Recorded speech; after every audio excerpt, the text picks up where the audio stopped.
Call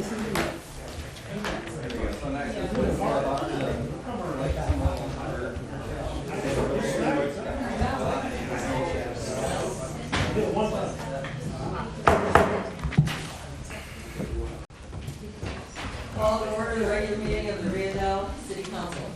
Roll call. Mayor Dorn? Here. Mayor Woodall? Here. Councilmember Johnson? Here. Councilmember Stern? Here. Councilmember Wilson? Here. Please rise for the pledge. Pledge allegiance to the flag of the United States of America and to the republic for which it stands, one nation, under God, indivisible, with liberty and justice for all.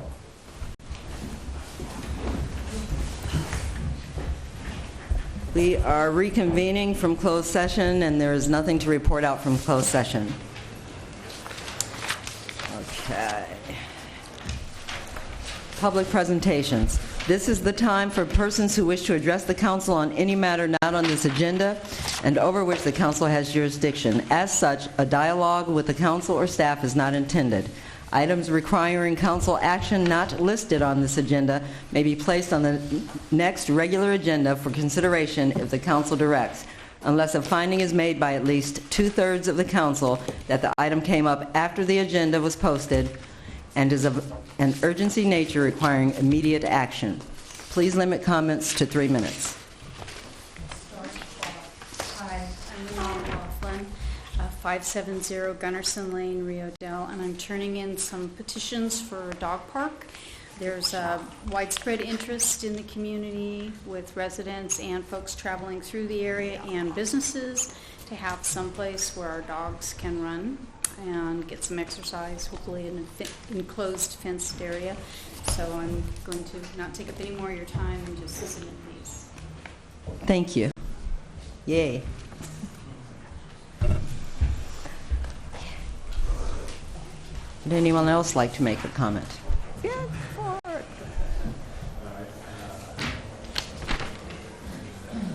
I'm Nick Angela, 156 Grayland Heights Road, Mayor, Council. Got a couple of things. First thing is I've got the Caltrans, the engineer sent the Caltrans specs for the light pole. So I've got these. We'll move forward. And I spoke with Kevin over at Creations. Looks like he'd just like to incorporate, and we put the light pole up as a chamber, and then Kevin incorporates it into a sort of beautification project for that corner, emulate what's in front of his building on that edge. So grass or a planter of some sort, and he wants to work with us to do so, and he'll probably end up taking the responsibility of the pole as well. So resolve a bunch of issues at once if the city doesn't want it. If they want it, it's all yours. In that respect, well, I'll leave this one for last, but can you agendize, can you have staff agendize donation of $5,000 as a general donation to the chamber this year? It might work out a little better that way for us. And that leads me into the Rio Dell Historic Mural Project by Joshua Martel. I'll let him come up. Joshua's over here in the audience after I'm done speaking, but concept is that he wants to put up a mural. We want him to put up a mural. We're trying to raise funds for it as well, sort of generalize that $5,000, and I can fundraise for both projects then. It's actually pretty good. He's written a couple of things out here. If it's okay, I'll hand them to council, just so you guys can peruse. There are only 2 copies, so start on this end. Looks pretty good. He does good work. Done a bunch of stuff before in other cities. So, and Councilmember Johnson, if you wouldn't mind, after the meeting, I'd like to show you a set of plans, see if you can review them for me. So, and they were given to me by engineer, so they're highlighted on which one it is. So, 8.5 feet deep, 2 feet something wide. That gets the light pole and the standard, or the standard and the light arm out at the dimensions that we have for the pole. Thank you very much. I think that's it for updates right now. And I'd like to introduce Joshua Martel. Sorry. Thank you. Welcome. Hello. Howdy, y'all. So I am originally from Coeur d'Alene, Idaho, North Idaho, and I've been spending a lot of my time in Humboldt over the past 7 years, and it's actually helped my artist career. I travel the country and paint murals for a living. I work under a famous artist in LA whenever I can stomach being down there, and I am trying to bring my talent and what I do to this city. The reason being is because the murals that I've painted in smaller communities have completely changed the community. It changes the way that the kids feel about their community and about what they do with their time. It changes the way that people just, honestly, it's an intermission. So it's a moment to just stop and breathe, and it really has that kind of effect on communities if done right. What I've prepared for you guys is a very, very rough draft of a historic mural of Rio Dell. So it starts from the native days and kind of goes into the, I'd want to say 1800s. And the original proposal would be for $10,000, but of course it's going to be less money than that, and I'm very happy to work with it because I want to make it happen for you guys.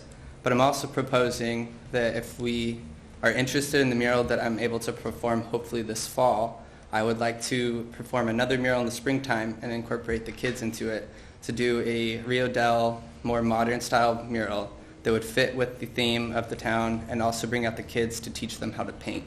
And I think that for the small community, that could be very inspirational, and I would really like to be a big part of that. So, Thank you. you're welcome.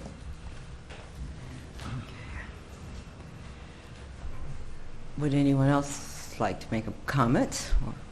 No? Okay, then we will close public comment and move on to the consent calendar. Would anyone on council like to pull an item from the consent calendar? I'd like to pull item 2. Okay. Would anyone from the public like to pull an item from the consent calendar? No one wanting to pull anything else? Again, may I have a motion to accept items 1, 3, 4, and 5 of the consent calendar? I so move. Second. We have a motion and a second. All in favor? Motion carries 5-0. Councilmember Strawn. So this is regarding the appointments of boards and committees. I'm currently serving on the HCOG committee, and I'd like to stay on that committee. I first want to report that I had a breach in Brown Act because I spoke to both Mr. Wilson and to our mayor regarding this, so I want to self-report that. But I want to remain on the HCOG committee. I'm not sure why this is on our agenda. Do you want it to Sure. come to you? Sure. Thank you, Mayor Garnes, members of the council. So there has been a relatively recent reconfiguration of the city council with the departure of Councilmember Richter and then Councilmember Gordon Johnson returning to the council. Gordon has, engineering qualifications and, relatively recent history with HCOG. And so in looking at the current composition of the council and trying to do what's in the best interests of the city, staff is making the recommendation to make the adjustments to the committee assignments. Okay, so it is my understanding that this is a council vote. Again, the reason it's still on here, the particular one we're speaking of now, is because Mr. Gordon was on the committee prior to leaving the council, and because he's an engineer, and it seems for the city that would be the best person on that committee. When Yeah, you're done. good.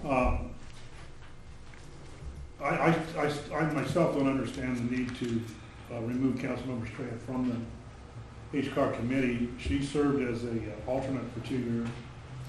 When Mr. Richter stepped down, his appointments were opened up, and I forget the exact date, but it was I think it was the same night Mr. Johnson was sworn in. Those three, he had 3 appointment areas that he covered, and Mr. Johnson agreed to take all 3 of those. Then there was never any comment prior. There's a comment here that he agreed to assume his previous position. And my question is, did HCOG have a problem with Councilmember Strand's service on the HCOG committee? Not that I'm aware of. Was there any question about her ability to serve as a board member? Not that I'm aware of. Is it a requirement that you have to have an engineer degree or be an engineer to be on HCOG? Not that I'm aware of. And so, what I know of HCOG, I've attended several of those. The staff of HCOG, much like our council, puts together what are pertinent issues. They bring those to the board, and the board reviews them.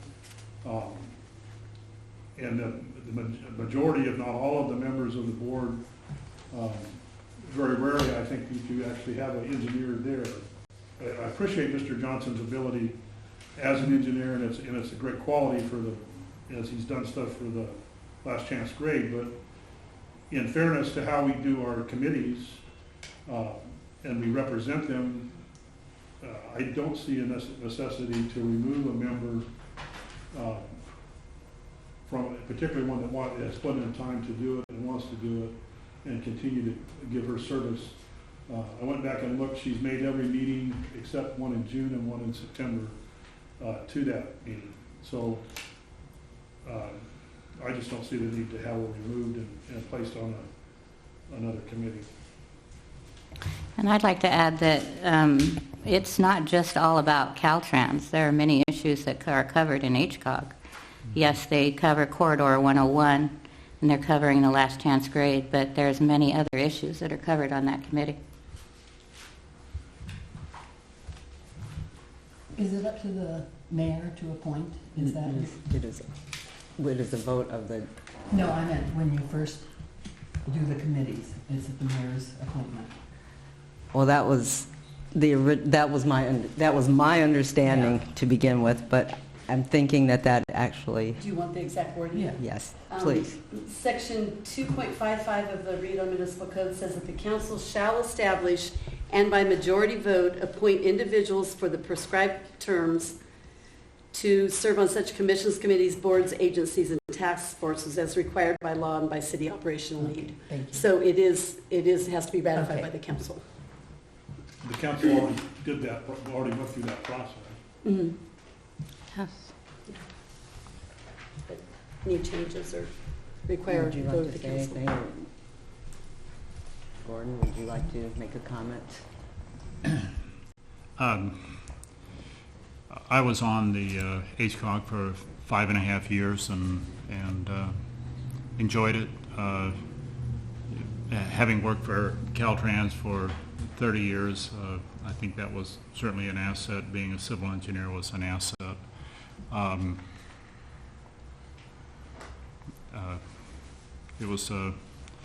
It was an enjoyable time. A lot of reading, often way more than 100 pages to digest in a couple days before a meeting, but it was time well spent and service enjoyed.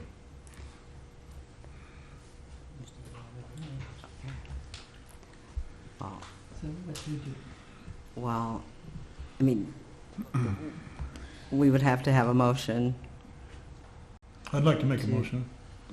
I make a motion that we leave the appointment to HCOG as it currently is. Have a second? Second or replacement motion? I'll second. We have a motion and a second. Is there any replacement motion? I have a comment. I had thought that I would abstain from voting on this no matter what the motion, so I'll be abstaining. Okay, well, we have a motion and a second, and so may I call for a vote? Might as well just go.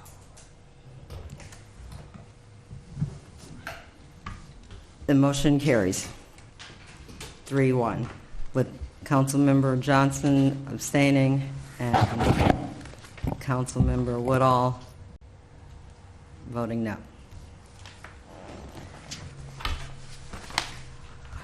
And the Traffic Committee to change from Councilmember Woodall to Councilmember Johnson. Is I there? have no objection to that, if you want the person that's changing. I know it's two separate motions, but we had to deal with one. So is there a motion to accept the Johnson and Wilson on Traffic Committee? Do we have a motion for that? I make a motion. And a second? I'll second that. We have a motion and a second. We have a vote. And that passes 5-0. Now we will move on to reports, staff reports and communications. Thank you, Mayor Garnes, members of the council. The staff report begins on page 29 of your report. Your 2019, FY 2019-20 budget book is available for the council members in your inbox here at City Hall.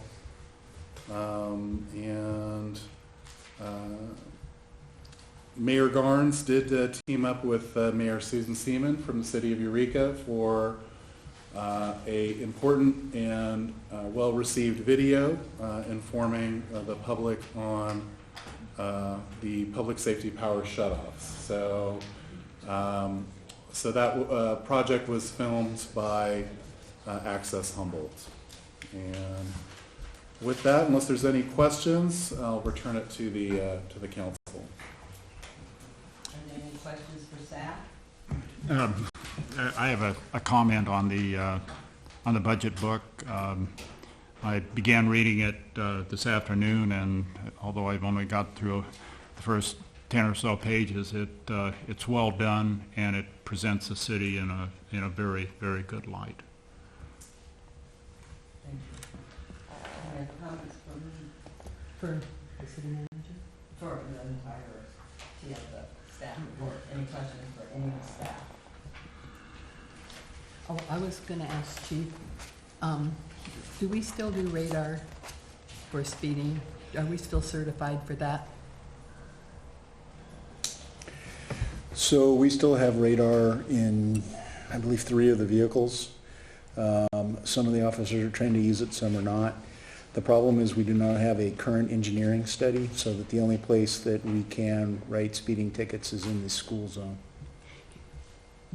Are we writing many speeding tickets? I'm getting people complaining about Bellevue, Davis, and since I've been walking on Wildwood, I would complain about Wildwood, the speeding. So do we write many tickets? No. No. It's generally because we don't have a current engineering study. So okay. Maybe we can't use the radar, but an officer Same. can tell if somebody's speeding.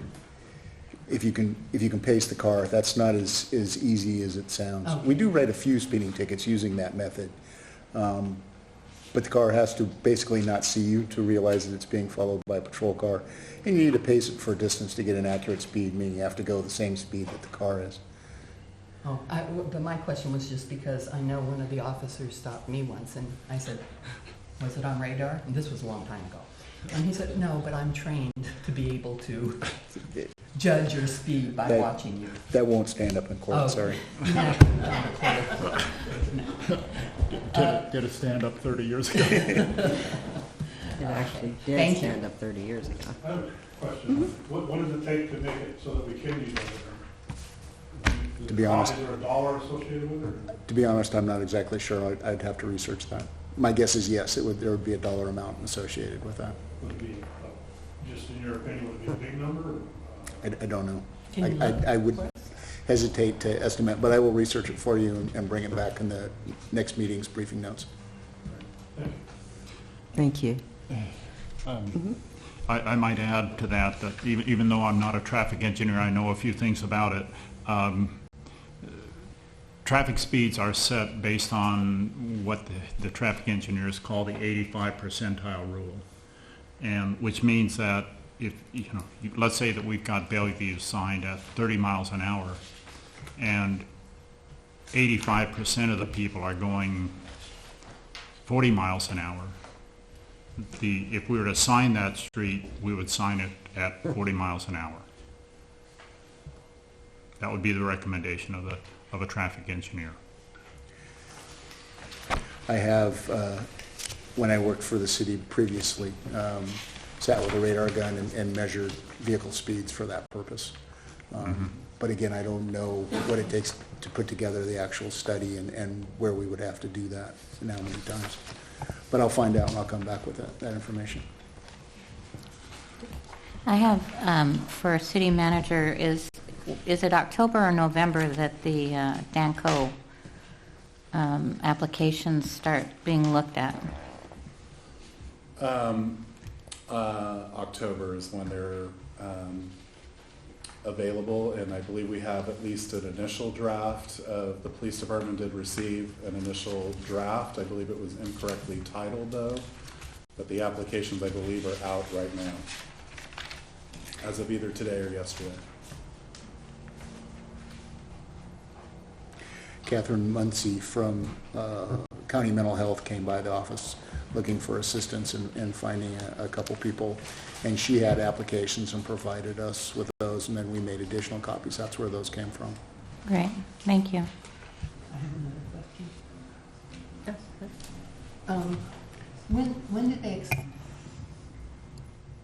When do they expect the full rollout of the project? Occupancy, you mean?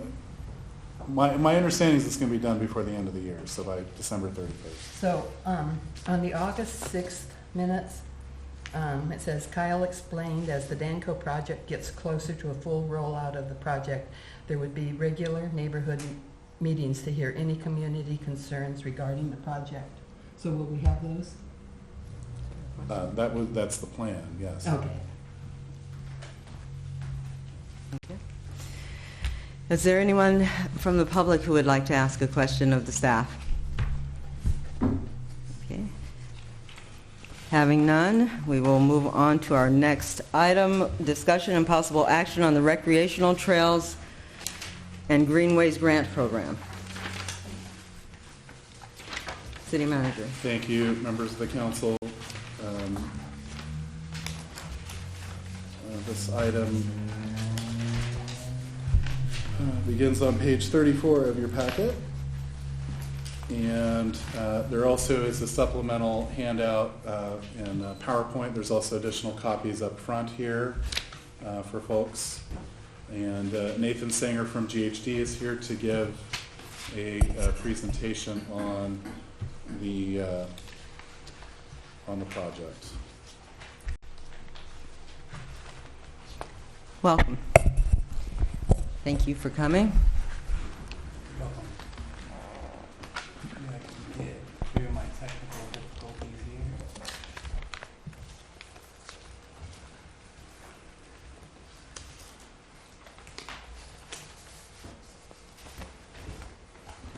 here. Mayor, members of the council, thanks for having me today. Before I jump into the grant that we want to discuss, I'm going to make a quick plug for the ATP project going on, the Safe Routes to School project. I presented on it, I think, 2 months ago, and as we discussed before, it's going to be going out to bid shortly, probably in the next 2 or 3 days.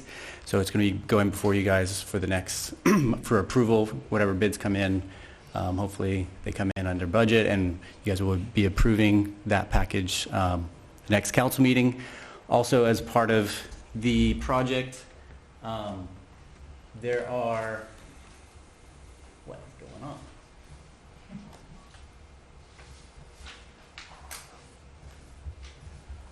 Sorry about that. There are some non-infrastructure parts going on with the project. So there's going to be some safety and education training by RCAA to help the kids in the community to have better pedestrian awareness, bike safety awareness.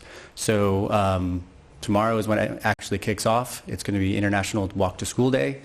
and everyone here is invited. It's starting at 7:40 over at the Shell station, and they're meeting there, and then 7:45, pretty quickly, they're moving on and walking to school. And there are going to be some prizes for the kids that join in, and so it should be a fun event. And it's largely based for kids to learn more about pedestrian safety, and then also for parents and stuff to learn how to trust that their kids know what they're doing, be able to basically incorporate more of pedestrian safety, use less cars, use bikes more, etc. So just want to make a plug for that tomorrow. So I'll jump into the presentation today. Thank you. So we're coming before the council today. Can I just ask a question? Sorry. Yeah. About what you just commented on. So Sure. have you already been in the schools?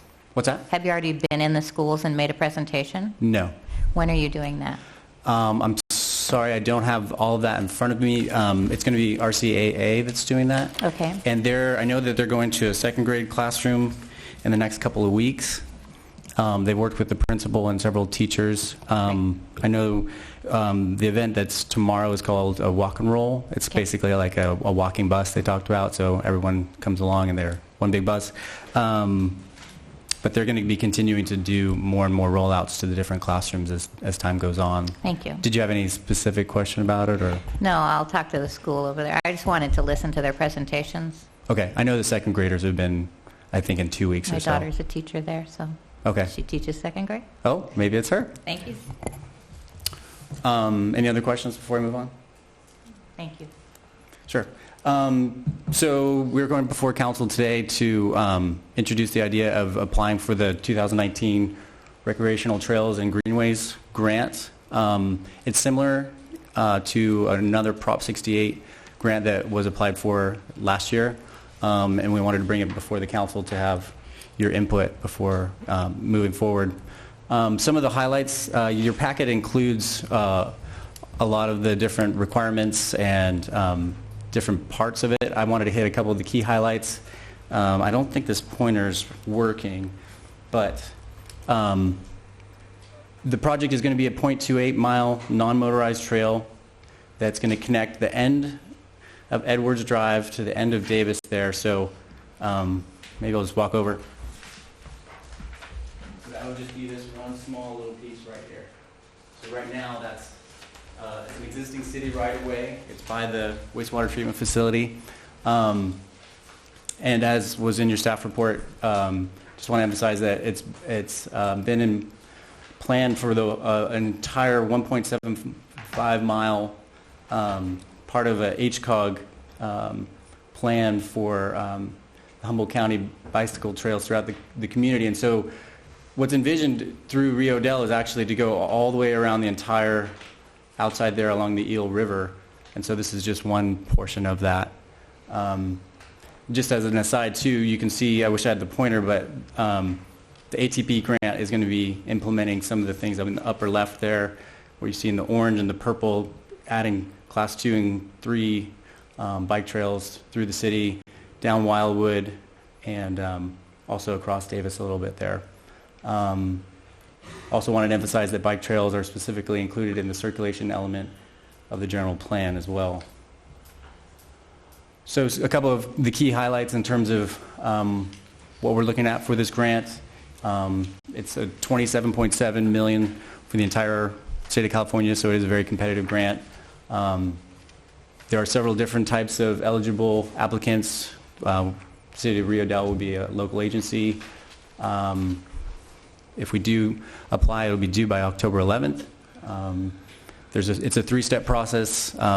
Step 2 and 3 are completed if you make it through step 1, and we would need to complete a project summary, project questions, site plan, photos, cost estimate, and a community engagement summary. Maximum award is $4 million, and there's no minimum. This is a bit wordy, so I think I'll just skip over it, but essentially it describes what the project needs to include. A couple of the examples of what has been envisioned for this project that would fall within their guidelines. There's a new alternate non-motorized trail where one does not currently exist, or a new non-motorized trail segment to expand and connect an existing trail or trail system to provide access to parks, waterways, outdoor recreational pursuits, and forested or other natural environments. So part of what I wanted to do today is just give full disclosure of where things are at based on what we had previously done for Prop 68 last year and kind of how that translates to what we have now and kind of the work effort going forward. So the project summary from last time is virtually going to be the same as it was before, so that's mostly complete. There are 38 questions that need to be answered. Each one of them has a character limit of 4,000 words. You only answer the ones that apply. Many of them do apply. Then there's site documents that are required. There's a site plan, which is basically a document showing the plan view of the different improvements that we plan on having. Right now it's at a conceptual level, so we would have to add a little bit to that. Photos, which we have, a cost estimate, which we would. It's mostly there. Just want to review it and make sure that it's up to the current rates for all the different unit costs, etc. And then another community engagement summaries, and which we haven't started yet. And not sure how many of you saw this last year, but this is essentially what's been envisioned for the area. There's a kiosk and a 5-car parking lot. At the entry, there's interpretive signs. Further down, at Edwards is the beginning, where there's the parking lot and the kiosk. And then this is an image of what the trail would look like going through the forested area. There would be a bridge that goes, this is where the wastewater treatment facility is, and there would be a bridge that would need to go over the outfall. And then there's a couple other pictures of just kind of the view and some of the invasive species that would be removed. And the trail itself is envisioned to be a 10-foot wide concrete trail, and that was decided because of concerns about flooding in the area, wanting it to stand up to different floods, with 2-foot gravel shoulders on both sides. So that was all I had to present. I don't know, Kyle, did you want to add anything more? Okay. So with that, I'd like to open it up to comment or discussion. What makes this proposal different? Why is this proposal going to be more awardable than the one that was denied? That's a great question, and I tried to prepare for that coming down here, and I honestly can't say for certain that although both projects are both under Prop 68, there are still differences, and I think one of the main things that I would emphasize is the site plan. They requested something at a schematic design level, and right now it's at like a concept. So putting some more detail into that, putting some more thought into the layout and how it's going to traverse the landscape is one important thing. And then I think also putting a little more effort behind the community benefits. I mean, there's 38 questions that are largely associated with how is this going to benefit the youth, a disadvantaged community. So I think those are two things that I would think would be better this time around. Are we considered a disadvantaged city, or would we have to pay the 20%? You are from what we could tell, you're considered a disadvantaged community. Okay. And I wasn't here when you guys first talked about it, so I was just wondering, are our police going to be able to have a manpower to patrol it at some point? And Public Works on the upkeep of the trail? Are they going to have the manpower to keep it up? So there's no additional funding for the maintenance of the trail. There's no additional funding to pay for law enforcement on the trail. The question might be for law enforcement, for the chief to respond to that. But in terms of maintenance on the trail, most of the bike trails you see really receive a pretty relatively light level of maintenance. There's kind of a mower that's run through once or twice a year. Okay. And then there would be, down branches that would need to be cleared. So there wouldn't be a very significant impact on resources, but there certainly is not, funding attached for ongoing maintenance down the road. I think he's going to answer. Oh. I do have a question. But.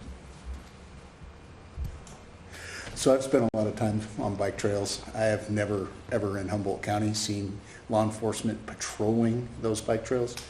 I have seen in Humboldt County on one occasion and in Sacramento County on a couple, law enforcement and other first responders responding to an accident or some kind of incident that took place on a trail. There are generally posts or other devices within the beginning of the trail that prevent motor vehicles, but those can be removed by first responders, and with a 10-foot width, it's wide enough to drive a vehicle down. I would be happy to take either my police bike, which my son now has, or the department's police bike and ride on it occasionally. Well, my concern was like the homeless in that area. I mean, I would want to think that every once in a while somebody was going down there and patrolling it and looking and making sure that the homeless, and I would feel safer if I was riding the bike trail if I knew somebody. We would be happy to do that on occasion. I don't know how often we would be able to do that. We do not have a large population of homeless in that area right now. With the installation of a trail, that could change. The majority of the homeless that camp in that area right now are on the other side of the river access by the railroad tracks. Then I have one more question. Doesn't relate to this part of the grant, but you said eventually you wanted to take it on down to 1.5 miles to where the CC Market. A little bit past the CC Market. Huh? Sue might have the same concern about that. As No, my thank backyard you. goes right down to the river. If it goes right down, they're not. How are they going to? Where do they plan on putting it? So if I could step in, that's actually not really, I don't think, it's actually part of HCOG's Scotia to Trinidad overall plan. It's not, I believe it has been brought up multiple times in the distant past, but it's not something that where a design has been evaluated in the last 5 years or so. I know, the only reason I mentioned it because it was mentioned here, and Exactly. it was also, you also mentioned it, so I just brought that up as a future concern. Yes, thank you, Julie. I have a couple of questions. So is there any property acquisition of land that's going to need, is this all city property, or are we going to have to, Just this stage is city property. and this goes how far? Where's this coming out at? So it's part of it is city property, part of it is city right of way. So it's an old Edwards Drive used to connect over to Davis Street. Okay, so it's going to all the way to Davis, to the Yes. To the point, the access point that is currently existing. yeah, the RV park. Also, what's the liability to the city once it's installed, and what kind of liability if something happens on that trail? What does the city assume that liability? I would assume so, since it would be your right of way and your property. Yeah. Thank you. This might be a portion of an answer to Mayor Garn's earlier question regarding what makes this a bit more attractive than the last grant that we applied for. I see on page 35 that projects score a little bit better if there's an element for the California Conservation Corps doing something on it. And I would suggest that page 38 has the detailed estimate, and that things like clearing and grubbing, removal of invasive species and habitat enhancements, which amount to a little bit over $80,000, could be performed by CCC. Absolutely. We're planning Yes. on reaching out to them. Yeah. Absolutely. Great. What is grubbing? Grubbing is removing stuff below the ground line. Yeah. Clearing is above, grubbing is below. Oh, that's good to know. And is it necessary to have a concrete, I guess for bikes, I'm not a bike rider, but is the purpose of having the concrete there for bikes? I mean, just having like a path that is maybe outlined with rocks or whatever, or something more rural, instead of bringing in a foreign substance into this area that is supposed to be river bar and be beautiful. Why are we suddenly adding other elements to it? So if I can jump in on that, the last time that this was proposed to the council about a year ago, maybe we could go through the minutes. It was requested by the council that the original project was proposed to be asphalt, and then there were recommendations made by council members that it becomes concrete. And so the concrete is more pervious to flooding, and that was one of the issues that was brought up. And so, so it was in response to certain requests brought up by members of the council. Well, and that was me. I complained about the flooding. It's going to flood. It is going to flood. But I still don't see how even the concrete is going to deteriorate after time.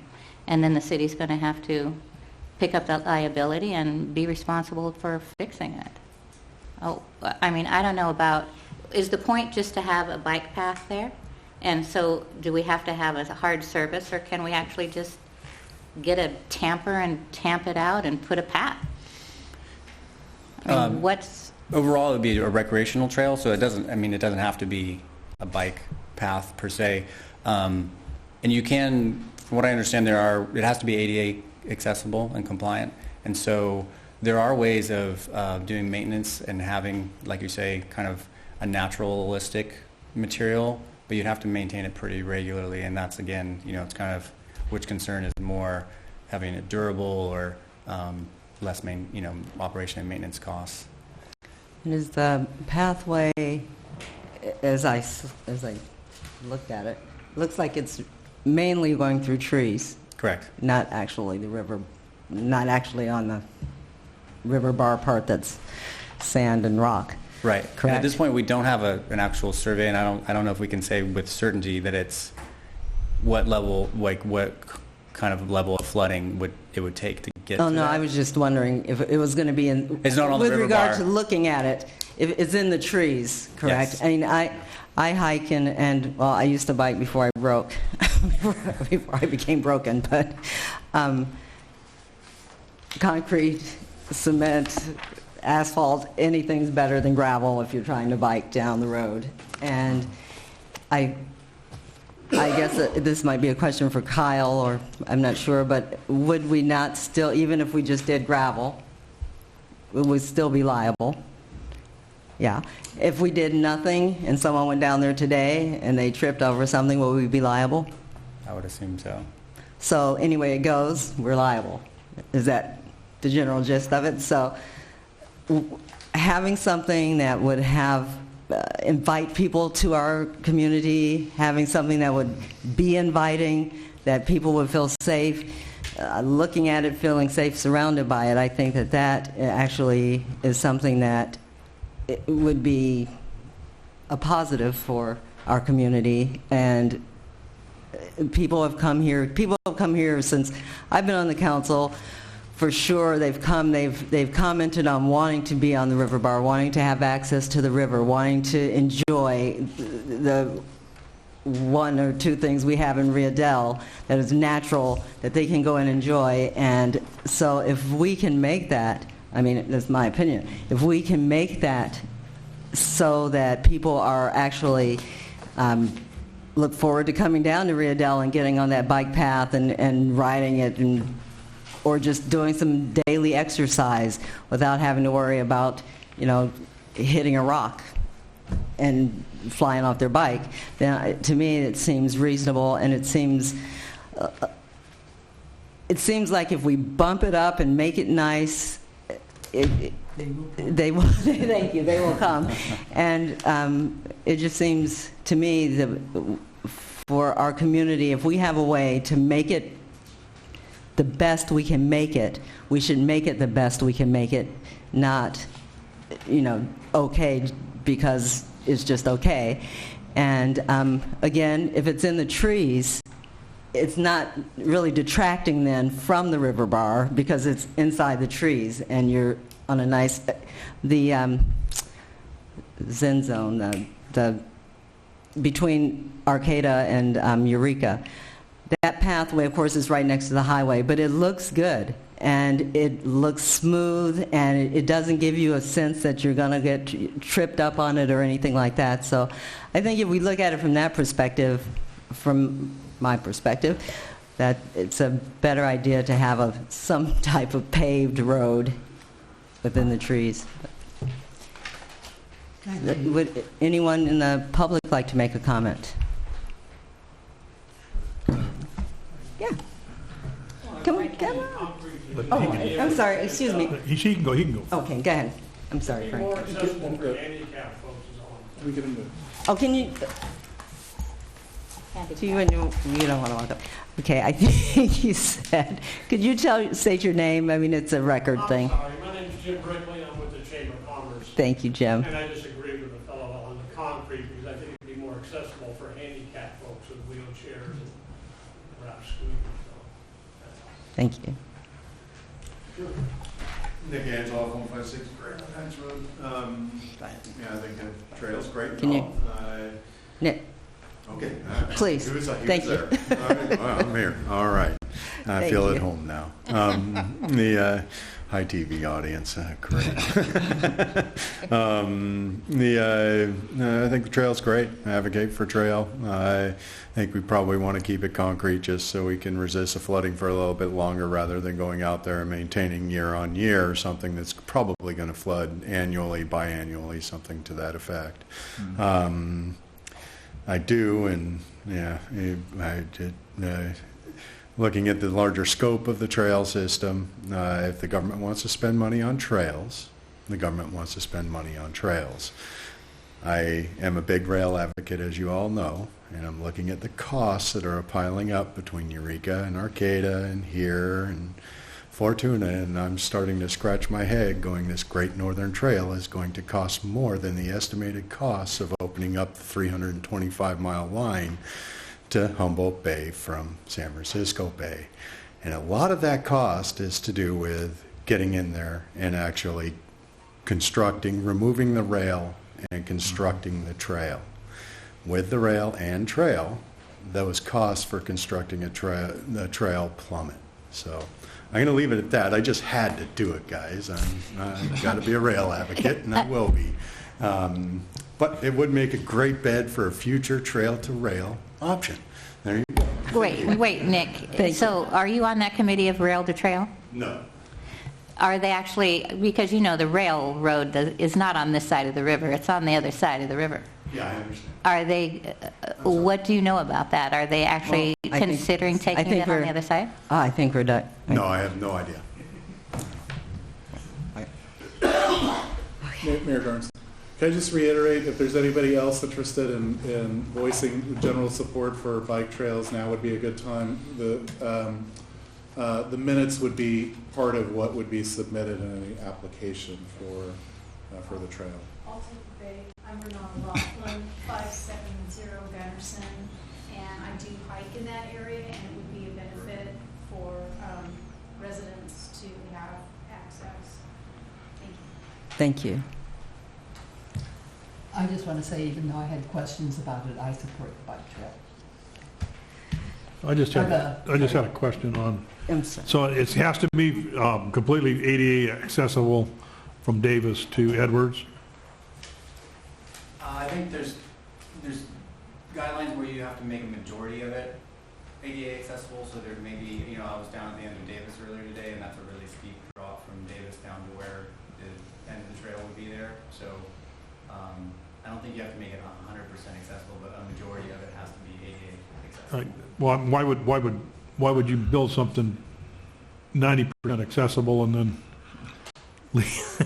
lead them down to where it's not? That doesn't make sense. They can cost turn it reasons, I around. mean, the ramp system that you'd have to put in, just as an initial looking at the site from the end of Davis there to get down to the trails, it might be tens of thousands of dollars, where people are parking at the ADA and on Edwards anyway, and there's no parking spot at the Davis location as it is, so just a potential cost saving measure. Well, I'm just trying to understand if we're talking about ADA, so is it fully ADA or is it partial, or there's parking spots for what? So they can get out of their car and sit in the parking lot, or is it so they can actually traverse the whole trail to the other end? So is that what the proposal is wanting to The do? majority of the site would be ADA compliant, so Majority, but not all. honestly, I don't think it would be a majority. Thank you. And does the parking area, does it have access to the river?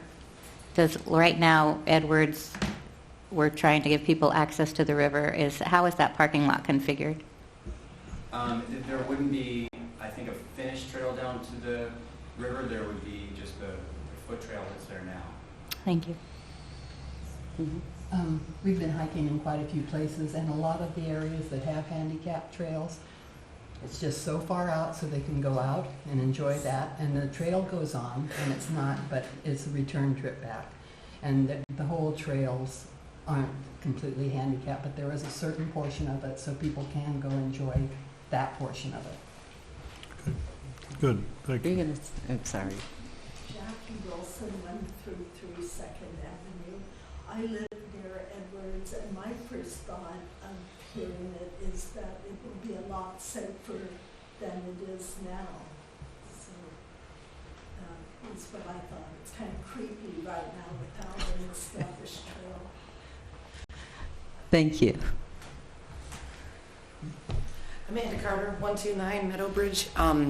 I like bike trails. I think that's great. We live in a beautiful part of the Eel River Valley, so why not make it something we can all enjoy? Okay. Thank you. So we'll bring it back to the council. Is there an action? Is there action? I think there's an action. Yes. Do we want to provide staff the direction to work on the grant and proceed with the application? I'll make a motion that we provide direction to the staff and the grant, including directions on proceeding with the application. Thank you. As proposed. Is there a second? Second. We have a motion and a second. May I have a vote? Motion carries 4-1 with Councilmember Strawn objecting. There you go. And so we will move on to special call items.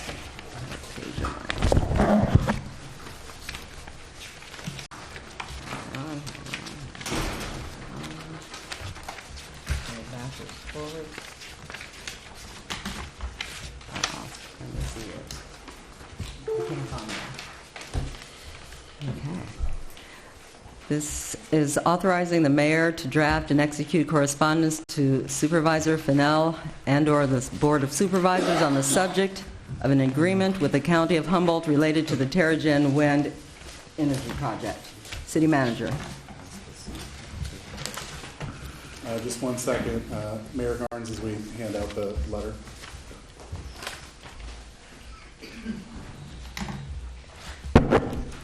Every single one.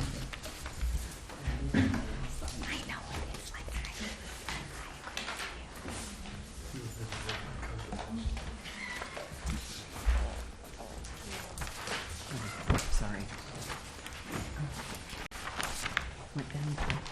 Too soft. Yeah.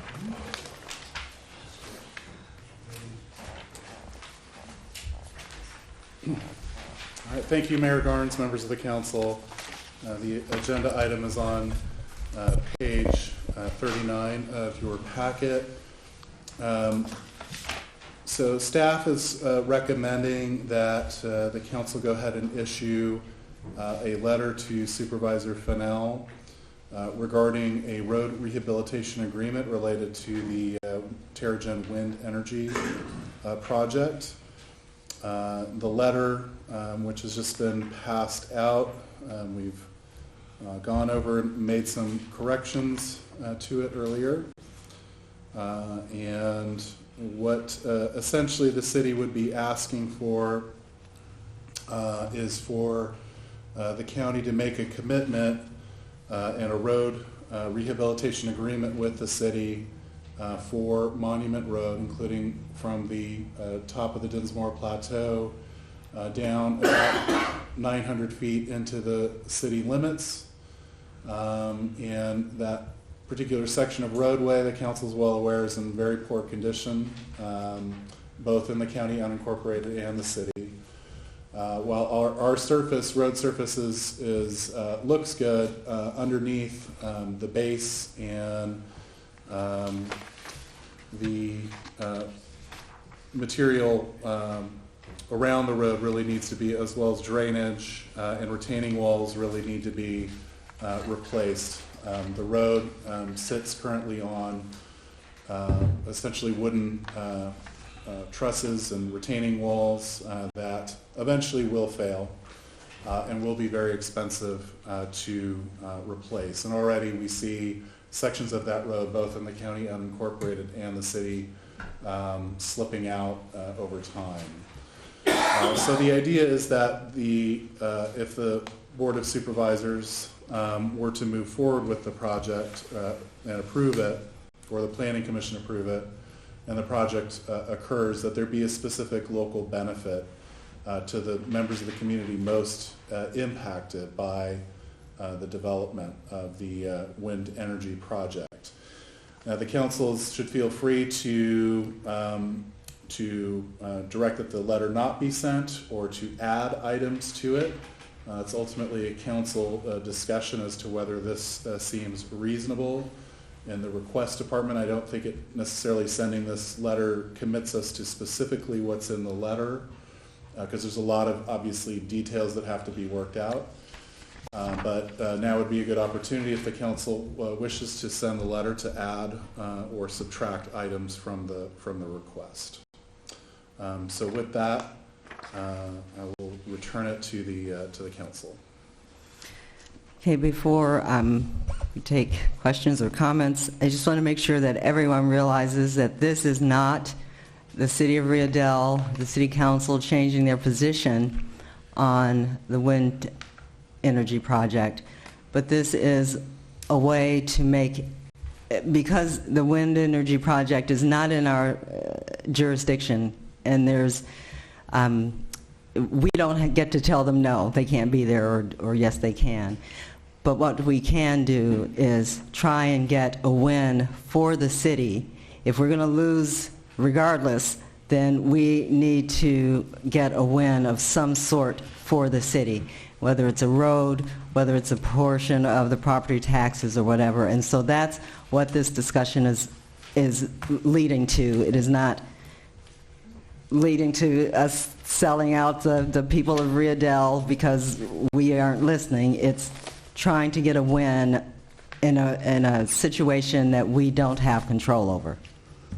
So with that, are there any comments from the council?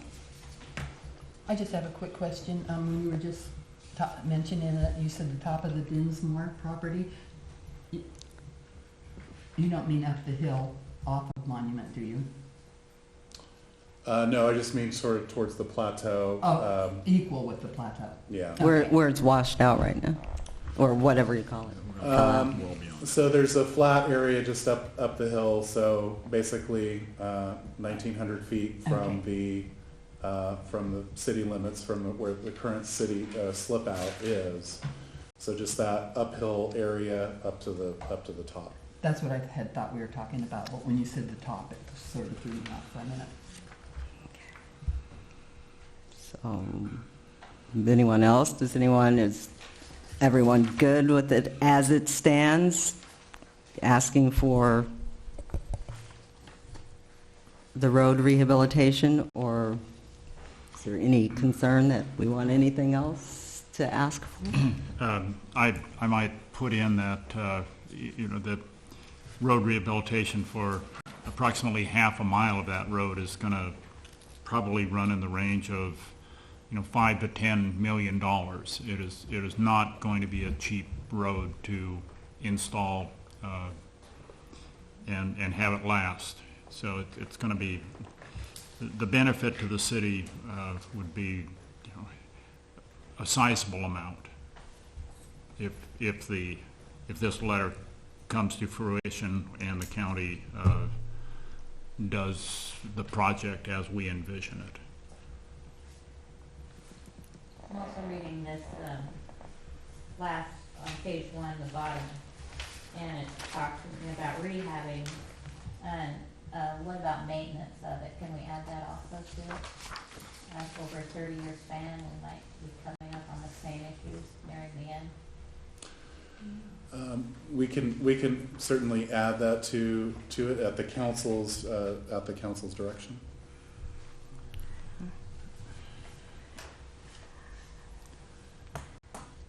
How do you guys feel about that? Does the county maintain any other roads within the city limits? It does not. I don't believe there are any special arrangements. But we can ask for it. Yes. There's a comment. There's two pieces that I see at Rio Dell that are our city road. One is this one that goes up Monument into the county. The other is at the other end of Bellevue, which we acquired when we extended the city limits out as far as we did. And the previous city manager did quite a bit of research into trying to get the county to take responsibility for that road. So we're liable on that road if it were to wash out, but also the county is that they got a problem because there's people that get out there from both directions, Ferndale and in fact that road being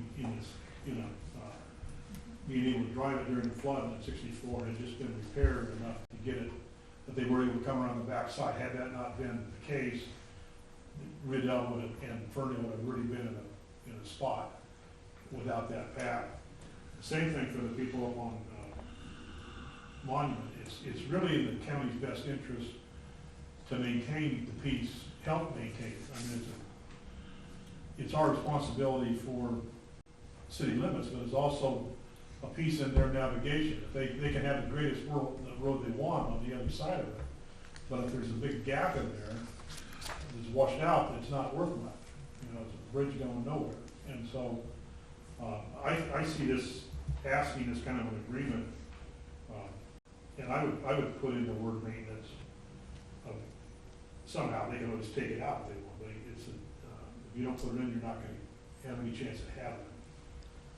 We need to have some way for both entities to be able to maintain a path for both of their constituents. One's up for the county and one's for the city, people coming down. And so I think it's a good, what do you call it, a good balance. And as Mr. Johnson referred to, as far as dollars, it's going to take a good amount of dollars to do this and make it work. So that's something that cities certainly can't afford to pay for. Would the council like to put in maintenance, add it in? Could it hurt? Could it hurt? Yeah. So it seems to be consensus. Is there anything else we would like to add before I turn it over to the public comment? Okay. Public. Public comment. Welcome.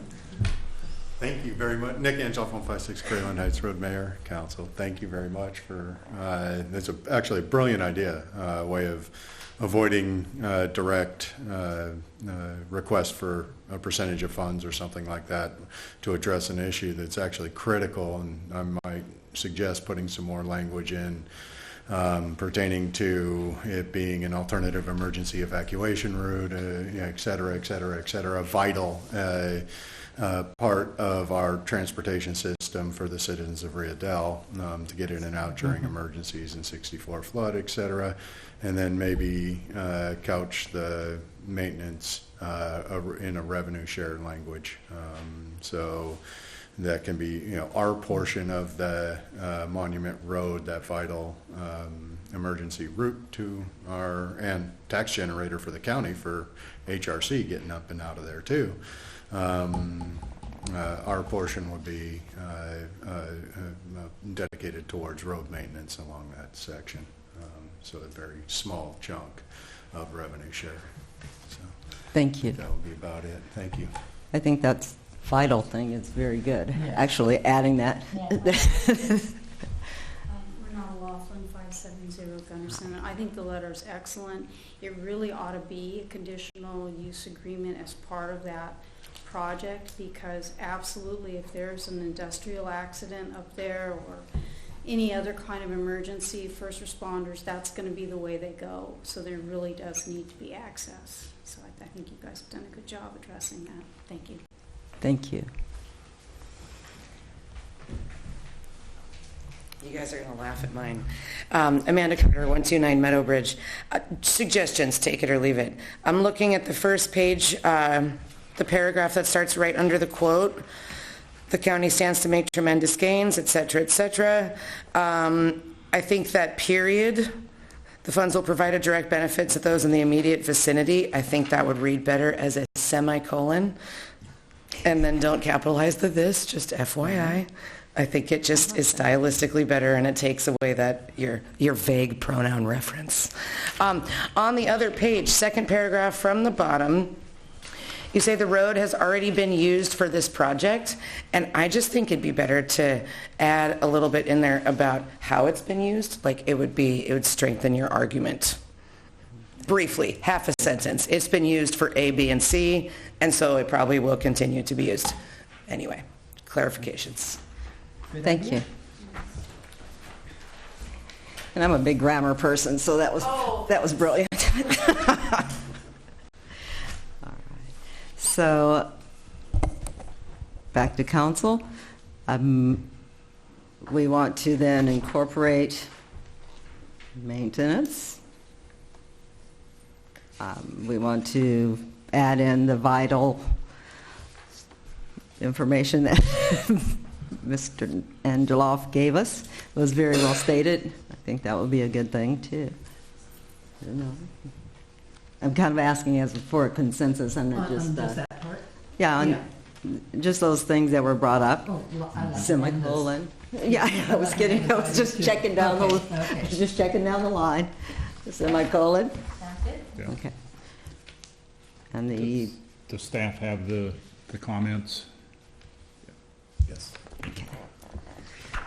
So is there a motion for the letter to be sent to the Board of Supervisors, Supervisor Fennell, with the amendments as stated? So moved. Is there a second? And I am abstaining. You second?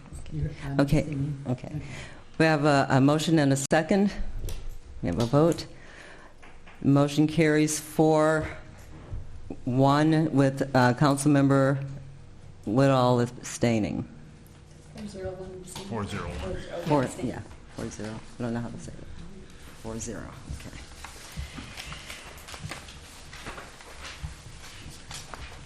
Okay, are there any council reports or communications?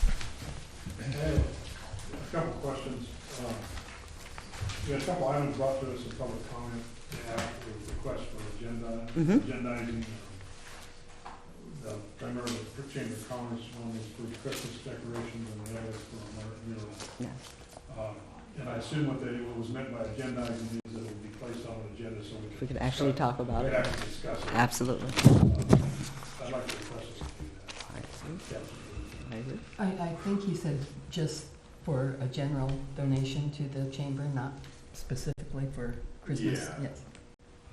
But I agree, yes. What is it you were actually statement you're actually asking? Agendize an item for a $5,000 donation to the chamber. That it will be used for Christmas ornaments. It will be used for various things in the community. I just didn't want to pigeonhole it, possibly this mural as well.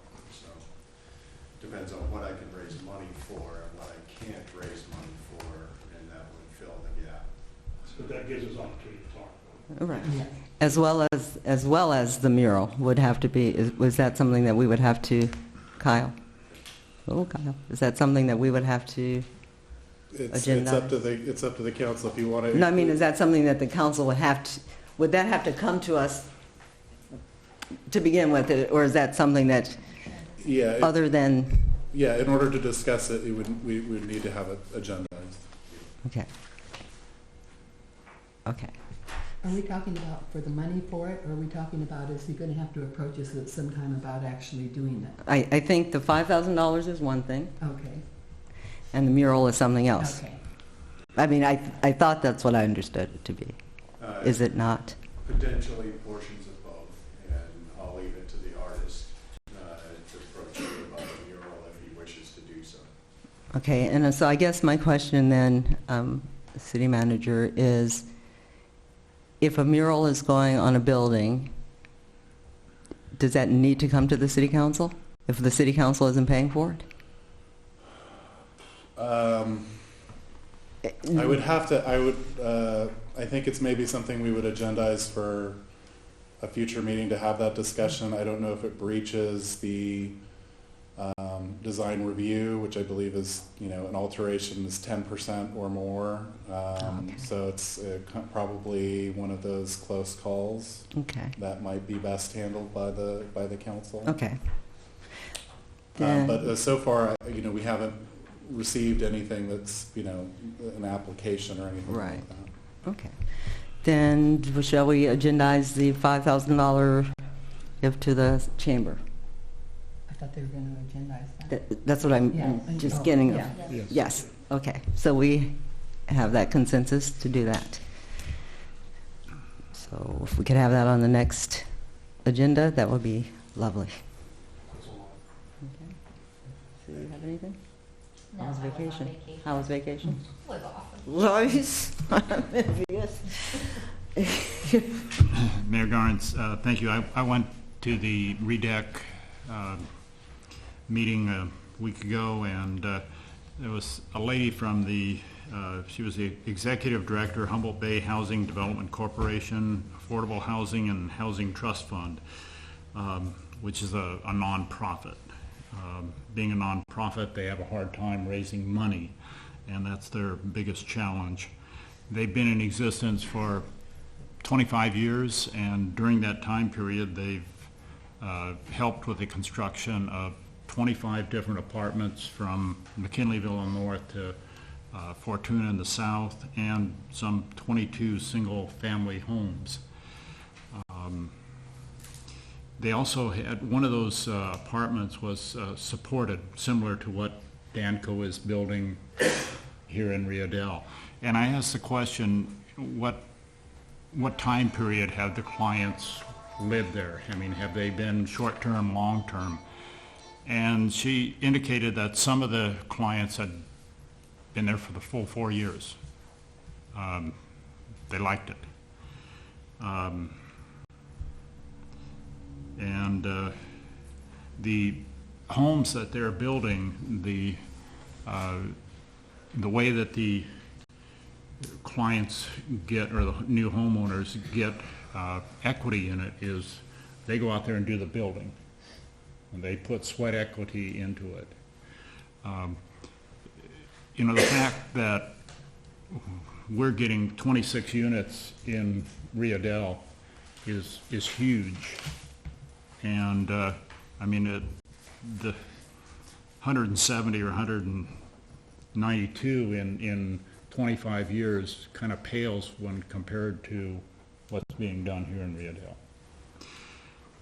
On another matter, I'm going to miss the next meeting. I'll be in Colorado. Thank you. When we were doing the budget, we identified code enforcement as one of our priorities. And by the next meeting, we'll be almost 4 months into the new year, and I was wondering if maybe they could come back with an update on how we're doing and how we're proceeding with the code enforcement. And it's also, he could give us all, we received one, a list of the abatement issues and things that are outstanding. I think it'd be good to have a council update on it.